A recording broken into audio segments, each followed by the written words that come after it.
जो अगला हमारा चौथा नंबर क्वेश्चन है वो है, भारत के राजनीतिक एवं प्रशासनिक विकास में उत्तर प्रदेश की भूमिका का मूल्यांकन कीजिए।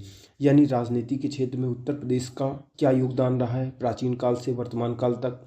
ठीक है ना, कह रहा है विकास में भूमिका, यानी राजनीतिक और प्रशासनिक विकास में उत्तर प्रदेश की भूमिका का मूल्यांकन कीजिए। ठीक है, तो उत्तर प्रदेश ने क्या क्या किया है प्राचीन काल से, यानी राजनीतिक विकास में क्या क्या किया है, प्रशासनिक विकास में उत्तर प्रदेश का क्या योगदान रहा है, वर्तमान में क्या योगदान है। तो राजनीतिक योगदान में अंतर्गत बात करें तो चाहे चाहे हमारा मौर्य काल हो, मौर्योत्तर काल हो, गुप्त काल हो, गुप्तोत्तर काल हो, हर्षवर्धन काल रहा हो, सल्तनत काल रहा हो, मुगल काल रहा है, उसमें उत्तर प्रदेश की महत्वपूर्ण भूमिका रही है। अवध के नवाबों के काल में उत्तर प्रदेश की महत्वपूर्ण भूमिका रही है। अंग्रेजों के समय में उत्तर प्रदेश की महत्वपूर्ण भूमिका रही है।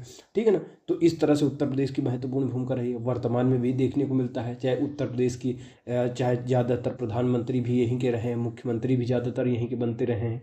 ठीक है ना, तो इस तरह से इसको बताना है। तो प्रश्न क्या है, भारत के राजनीतिक एवं प्रशासनिक विकास में उत्तर प्रदेश की भूमिका का मूल्यांकन कीजिए। उत्तर है, भारत के राजनीतिक एवं प्रशासनिक विकास में उत्तर प्रदेश की अग्रणी भूमिका रही है। प्राचीन काल से लेकर वर्तमान काल तक की अगर बात करें तो भारत के राजनीतिक एवं प्रशासनिक विकास में उत्तर प्रदेश ने महत्वपूर्ण योगदान दिया है। अब ये जो विकास में महत्वपूर्ण भूमिका निभाई है, इसको हम दो भागों में बांटकर देख सकते हैं। यानी उत्तर प्रदेश की भूमिका को दो भागों में बांटकर हम देख सकते हैं। एक देख सकते हैं आज़ादी से पूर्व भारत के राजनीतिक और प्रशासनिक विकास में उत्तर प्रदेश की भूमिका, और दूसरा देखेंगे आज़ादी के बाद आज़ादी के बाद भारत के राजनीतिक और प्रशासनिक विकास में उत्तर प्रदेश की क्या भूमिका रही। तो आज़ादी से पहले भारत के राजनीतिक और प्रशासनिक विकास में उत्तर प्रदेश की क्या भूमिका रही है। तो सबसे पहले अगर बात करें तो आज़ादी से पूर्व राजनीतिक और प्रशासनिक विकास में उत्तर प्रदेश की क्या भूमिका रही। तो अगर हम महाजनपद काल की बात करें, जो 6ठी शताब्दी ईसा पूर्व रहा, उस समय महाजनपद काल में जब 16 महाजनपद थे, उस समय 8 महाजनपद अकेले उत्तर प्रदेश में स्थित थे। ठीक है ना, भारत में एक समय 6ठी शताब्दी ईसा पूर्व, उसी समय जिस समय महाजनपद काल था, उसी समय भारत गणराज्यों की व्यवस्था से भी संचालित होता था। सबसे पुराने गणराज्य, यानी गणराज्य का मतलब होता है ऐसा राज्य जहाँ पर राजा जनता के द्वारा चुना जाता हो। ठीक है ना कि सत्ता के ताकत के बल पे आता हो। तो 6ठी शताब्दी ईसा पूर्व की बात करें तो भारत के 10 गणराज्यों में से 7 गणराज्य अकेले उत्तर प्रदेश में स्थित थे। ठीक है, तो महाजनपद काल के जो 16 महाजनपदों में से 8 महाजनपद अकेले उत्तर प्रदेश में स्थित थे। जिनकी जानकारी कहाँ से मिलती है कि 8 महाजनपद उत्तर प्रदेश में स्थित थे। एक बौद्ध ग्रंथ है अंगुत्तर निकाय, एक जैन ग्रंथ है भगवती सूत्र। इससे पता चलता है उत्तर प्रदेश में कौन कौन से जो 8 महाजनपद स्थित थे उत्तर प्रदेश में।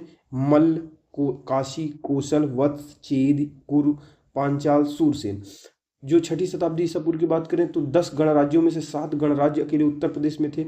ये कौन कौन से थे। एक थे कपिलवस्तु के शाक्य, रामगाम के कोल्य, पिपली वन के मौर्य, पावा के मल्ल, कुशीनगर के मल्ल, केशपुत्र के कलाम, सुमसुमारगिर के भग। यानी 10 गणराज्यों में से 7 गणराज्य अकेले उत्तर प्रदेश में थे।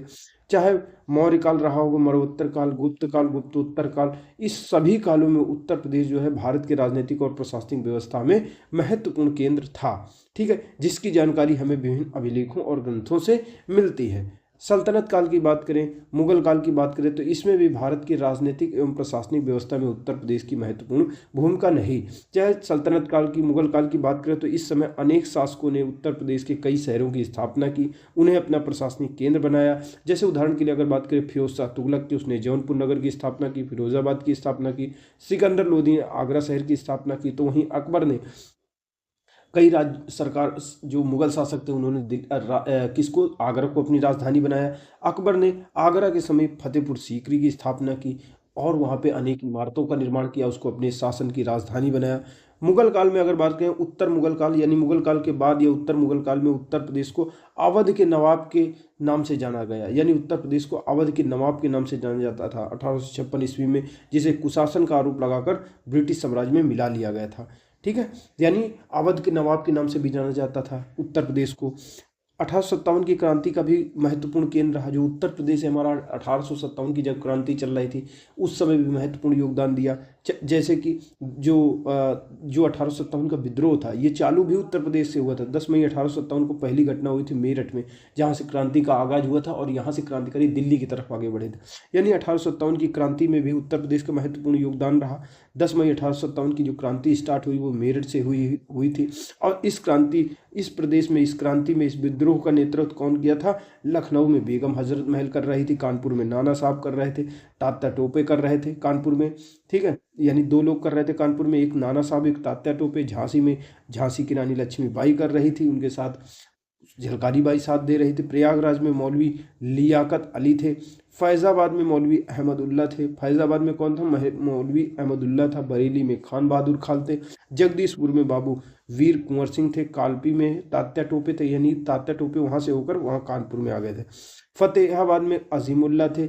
इस विद्रोह ने अंग्रेजी सत्ता को कड़ी चुनौती पेश की थी, जो 1857 का विद्रोह था। आज़ादी से पूर्व जो कांग्रेस थी, कांग्रेस के कुल 9 अधिवेशन, मतलब कई सारे अधिवेशन हुए, जिनमें से 9 अधिवेशन प्रदेश हमारे उत्तर प्रदेश में हुआ। इलाहाबाद में कई अधिवेशन हुए, मेरठ में कानपुर में एक हुआ, मेरठ में हुए तो इलाहाबाद में कितने 1888, 92, 10 में हुआ, ठीक है। कानपुर में 1925 में हुआ और मेरठ में 1946 में आयोजित किया गया। लखनऊ में भी हुआ हमारे, ठीक है ना, लखनऊ में अधिवेशन हुआ, ठीक। कई जगह अधिवेशन, इलाहाबाद, लखनऊ, मेरठ, कानपुर। भारत शासन अधिनियम 1935 जो था, अगर बात की जाए जो भारत शासन अधिनियम 1935 था, इसके अंतर्गत 37 में चुनाव हुए थे। यानी भारत शासन अधिनियम 1935 के अंतर्गत 1937 में प्रांतीय चुनाव आयोजित किया गया और इस चुनाव में कांग्रेस ने पूर्ण बहुमत के साथ सरकार बनाई और गोविंद वल्लभ पंत उत्तर प्रदेश के पहले मुख्यमंत्री बने थे। यानी 37 में जब चुनाव हुआ तो गोविंद वल्लभ पंत, यहाँ पे कांग्रेस ने पूर्ण बहुमत से सरकार बनाई और उसके मुख्यमंत्री बने गोविंद वल्लभ पंत।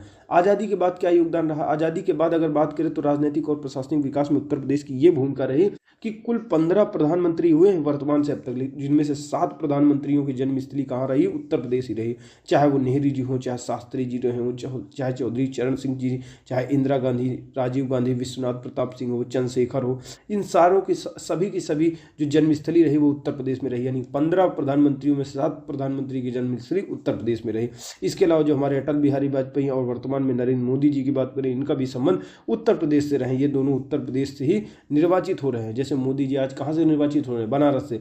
देश के सर्वाधिक नौकरशाह उत्तर प्रदेश से चयनित होकर भारत की प्रशासनिक व्यवस्था के संचालन में महत्वपूर्ण योगदान देते हैं। यानी बात करें तो देश के जो IAS PCS होते हैं, IAS IFS अधिकारी होते हैं बड़े बड़े, वो देश के उत्तर प्रदेश और बिहार ही ऐसे राज्य हैं जहाँ से चुनकर जाते हैं, चुने जाते हैं यहाँ से, इन राज्यों से, और देश भर के शासन का संचालन करते हैं, देश की शासन संचालन में सहायता करते हैं।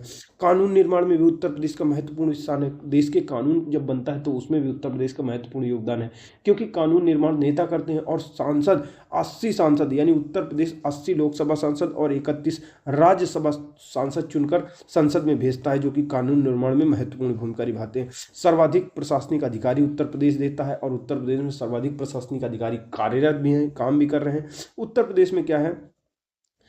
प्रशासनिक व्यवस्था के सुचारू संचालन के लिए प्रदेश में कुल 75 जिले हैं, जो 18 मंडलों में विभक्त हैं और उत्तर प्रदेश देश के सर्वाधिक जिलों वाला राज्य है। प्रदेश की विधानसभा विधान परिषद का भी आकार सबसे बड़ा है। हमारी प्रदेश की विधानसभा विधान परिषद का भी आकार सबसे ज़्यादा बड़ा है। हमारे प्रदेश में विधानसभा सीट कितनी है? 400 हैं और कुल विधान परिषद की सीटें 100 हैं। इस प्रकार अगर बात करें तो इस प्रकार भारत के राजनीतिक एवं प्रशासनिक विकास में उत्तर प्रदेश महत्वपूर्ण भूमिका निभा रहा है।